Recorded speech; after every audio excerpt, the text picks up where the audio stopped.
جی آپ کا میزبان شوکت مغل اور آپ دیکھ رہے ہیں وائس آف پاکستان اردو۔ آج پھر میں پروفیسر ڈاکٹر ایم فہیم صاحب کے پاس میں آیا ہوں۔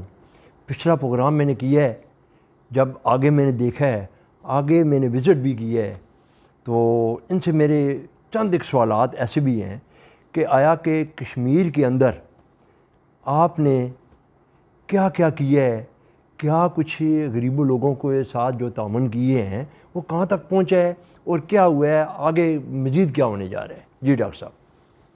شوکت صاحب بہت شکریہ، آپ نے جو سوال کیا ہے، اور یہی اصل فوکس ہے کہ یہ کام چلے آپ نے کیا بھی ہے تو اسے پورے ملک میں کیسے کیا جائے۔ اور میں تو وہ سمجھا دیتا ہوں، یہ تو بڑا آسان تھا کشمیر کا کہ وہاں ایک مدرسے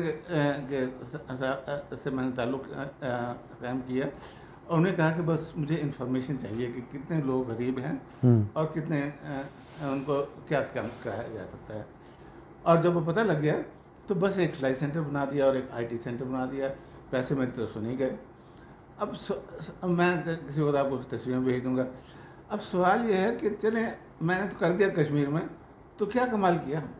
ایک گاؤں میں کر دیا، تیسرے آدمی خاندان کو آپ نے غربت سے نکال دیا، گاؤں خوشحال ہو گیا، تو کیا کمال ہو گیا؟ ملک تو وہیں کا وہیں رہا نا۔ آپ نے تو صحیح کیا ہے معاشیات، ملک کے لیے کیا کر رہے ہیں؟ تو یہ سوال جو ہے نا، یہی اصل چیز ہے جس کا جواب میں دیتا ہوں، اور اسی آپ کے اس توسط سے میں پورے ملک کو یہ سمجھانا چاہتا ہوں کہ یہ کام میں اکیلا نہیں ہوں کہ میں صرف میں یہ کام کرتا ہوں، یہ تو ہر ایک کر سکتا ہے۔ جی جی، کیوں نہیں کر سکتا ہر ایک کو؟ کہ نظام ان کی سپورٹ نہیں کرتا۔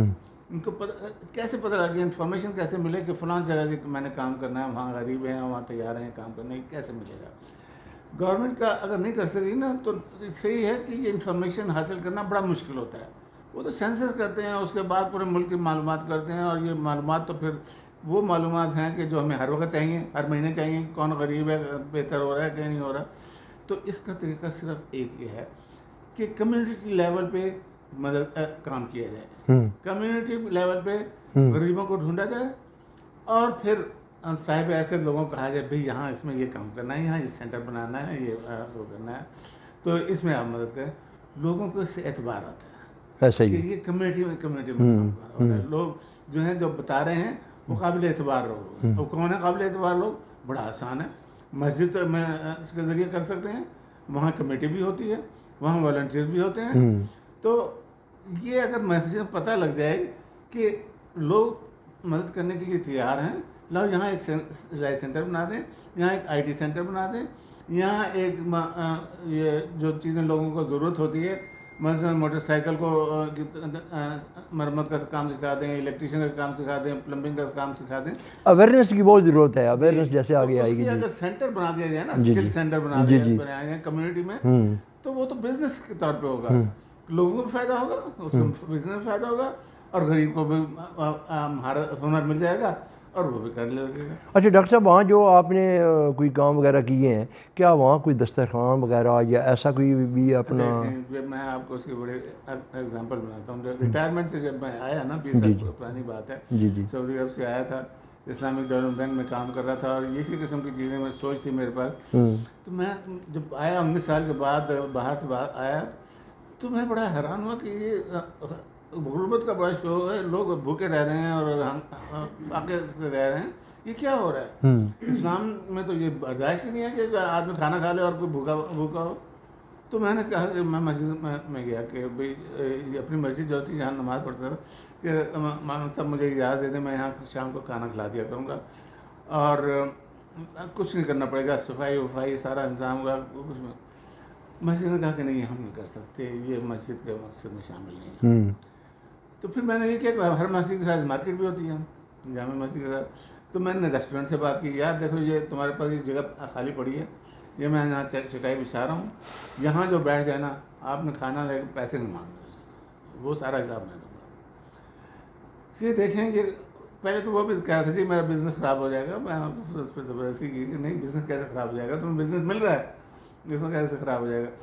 تو خود شروع ہوا، تو جب میں وہیں کھڑا ہو گیا اور بیانر لے کے کہ بھئی یہاں جو ضرورت مند ہے یہاں بیٹھ کے کھانا کھا لے، اور اس کے نیچے لکھ بھی دے، بہرحال تعاون کے بھی کریں تو وہ بھی ہو سکتا ہے۔ 2-3 دن تو میں وہاں کھڑا رہا اور بل دیتا رہا۔ 2-3 دن کے بعد وہ محلے کے لوگ آ گئے، سر آپ تو عمر اس میں کی کام کریں گے، ہم کر لیں گے، آپ فکر نہ کریں، جیسے آپ کہہ رہے ہیں یہ ہوتا رہے گا۔ مجھے انہوں نے چھٹی کر دی۔ خیر میں چل گیا۔ 3-4 دن کے بعد پھر میں آیا کہ بھئی وہ بل تو لے لو جتنا ہوٹل والے کو کہا۔ جی پیسے تو مل گئے، جو لوگ انتظام کر رہے تھے کہ جی پیسے تو ہمارے پاس سے اتنے زیادہ آ گئے ہیں کہ ہم تو اس کا حساب بھی رکھنا مشکل ہو رہا ہے۔ بھئی کہاں سے آ گئے؟ جی لوگ آ کے دے دیتے ہیں، جیسے دیکھتے ہیں کہ یہاں کام کرے تو لوگ دے دیتے ہیں۔ بلکہ ایک آدمی آیا تھا کہہ رہا کہ میں سارا خرچہ میں دوں گا، ہاں سارا میں دوں گا اور ہمیشہ دیتا رہوں گا۔ ماشاء اللہ۔ میں نے کہا نہیں ایسا نہیں کروانا، محلے کے سب لوگوں کو حصہ لینا چاہیے، حصہ لینا چاہیے۔ تو یہ دیکھیں آپ 6 سال سے 100 آدمی وہاں کھانا کھا رہے ہیں۔ لیکن یہ اتنا کافی نہیں ہے شوکت صاحب، ان سے اب دوسری بات میں یہ کرتا ہوں کہ بھئی یہ ساری عمر اس طرح کھانا کھاتے رہو گے، بھوکے رہو گے اور یہاں سے فری میں کھانا کھاتے رہو گے، کچھ اپنے پاؤں پہ کیوں نہیں کھڑا ہوتا؟ تو وہ پھر سوال آتا ہے جو میں پہلے بھی بتا چکا ہوں۔ تو پھر میں نے پھر مسجد سے بات کی کہ بھئی یہاں ایک ہنر سینٹر لگا دینا کہ جو لوگ یہ کچھ کام نہیں کر سک رہے ہیں اور بھوکے رہ رہے ہیں تو کچھ ہنر سیکھ لیں، آمدنی کما لیں۔ وہ بھی نہیں ہو سکا۔ تو پھر میں نے اب ہنر سینٹر بنایا۔ اچھا، یہ کشمیر میں 2 ہنر سینٹر بنائے، اور اب میں کئی جگہ پہ کوشش کر رہا ہوں، بنی گالا میں بھی کوشش کر رہا ہوں، کمیونٹی ڈھونڈتا ہوں، اور اسی طرح مری کے پاس ایک جگہ ہے کورنگ ریور ریسٹورینٹ ہے، اس میں بھی اسی طرح کا کام کریں گے۔ ایک ماڈل بن جائے نا کہ یہ کمیونٹی میں کام ہو سکتا ہے اور لوگ آسانی سے کرنے کے لیے تیار ہیں، مدد کے لیے تیار ہیں، کمیونٹیاں کر سکتی ہیں، تو یہ کام تو سارے ملک میں آسان ہو جائے گا۔ کسی طرح یہ ماڈل ملک میں ایک دفعہ سمجھ آ جائے نا تو پھر تو غربت تو سال کیا آسان۔ ڈاکٹر صاحب یہ کیسے سمجھ آئے گی؟ اس کو سمجھانے کے لیے بڑی محنت کی ضرورت ہے، یہ بڑی محنت کی ضرورت ہے۔ ڈاکٹر صاحب کی بات کو سمجھنے کی آپ کوشش کریں، ان کی باتوں میں بڑا مقصد ہے، کیونکہ کہتے ہیں نا کہ جب کوئی بزنس کریں تو کسی کو ساتھ پارٹنر کر لیں، لیکن ڈاکٹر صاحب کے کہنے کا مقصد یہ ہے کہ آپ اللہ کو اگر پارٹنر ساتھ کر لیں، اللہ کو کسی بزنس میں پارٹنر کرو گے تو آپ پروان میں جاؤ گے، آپ کبھی بھی نقصان نہیں اٹھاؤ گے۔ یہ جو کہہ رہے ہیں ان کی باتوں کو سمجھنے کی کوشش کریں۔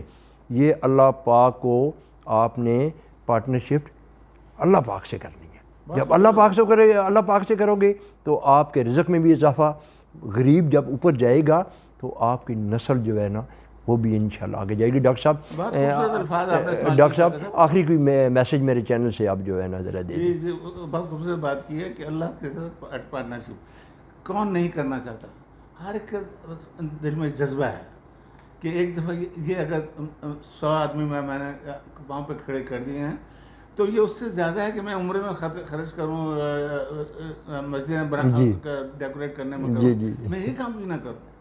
تو یہ جذبہ تو موجود ہے، بس اس کو سمجھانا ہے، اس ماڈل کو سمجھانا ہے، وہ میں کوشش کر رہا ہوں۔ کچھ ماڈل بن گئے نا، اور آپ جیسے لوگوں سے اگر وہ آ گئے چینلز کے اوپر، لوگوں کو پتہ لگ گیا تو یہ تو بڑا آسان ہو جائے گا۔ سب کہیں گے بھئی یہ تو ہم بھی کر سکتے ہیں، اس میں کیا مسئلہ ہے؟ تو بس یہ کام شروع کرنا ہے۔ آپ کا کام یہ ہے کسی نہ کسی طرح یہ تصور جو ہے نا یہ پہنچا دیں، اس ماڈل کو کس طرح بنایا جاتا ہے۔ میں اس کی مزید آپ کو تفصیل کر دوں گا کہ ماڈل کیسے بنایا جاتا ہے، اور بس وہ ایک دفعہ اس پہ آ جائے میڈیا کے اوپر تو سب لوگوں کو پتہ، اچھا یہ ماڈل یہ تو بہت آسان ہے، میں بھی کر سکتا ہوں۔ تو یہ لوگ تو جذبہ لے کے بیٹھے ہیں، اللہ سے پارٹنرشپ کے لیے بیٹھے ہوئے ہیں لوگ۔ آپ کا شکریہ کہ آپ نے یہ سوال کیا۔ ڈاکٹر صاحب کا بڑا جذبہ ہے جی، آپ نے ان کا جذبہ دیکھا ہے، مجھے امید ہے اور مجھے یقین ہے آپ کا جذبہ بھی ان جذبات کے ساتھ برابر ہوگا۔ انشاءاللہ اس پروگرام کو میں کنٹینیو رکھوں گا اپنے میزبان شوکت مغل کو۔ تب تک اجازت دیجیے، اللہ حافظ۔